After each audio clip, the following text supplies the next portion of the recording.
पुण्यातील मानाचे पाचही गणपती बाप्पा विराजमान झालेत। पारंपरिक वाद्य आणि ढोल ताशांच्या गजरामध्ये पाचही गणेश मंडळांच्या वतीने प्राण प्रतिष्ठापना सोहळा संपन्न झालेला आहे। मानाचा पहिला कसबा गणपती, दुसरा तांबडी जोगेश्वरी, तिसरा गुरुजी तालीम, चौथा तुळशीबाग आणि पाचवा केसरीवाडा या सर्व मंडळांमध्ये बाप्पाच्या मूर्तीची प्राण प्रतिष्ठा पूर्ण करण्यात आलेली आहे। बाप्पांची आरती झाल्यानंतर भाविकांसाठी दर्शन आता खुलं करण्यात आलेलं आहे।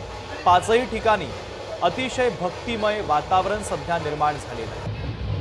तर पाचही मानाचे हे बाप्पा विराजमान झालेले आहेत। तांबडी जोगेश्वरी, गुरुजी तालीम, तुळशीबाग, कसबा गणपती आणि केसरीवाडा हे मानाचे पुण्यातले गणपती विराजमान झालेले आहेत।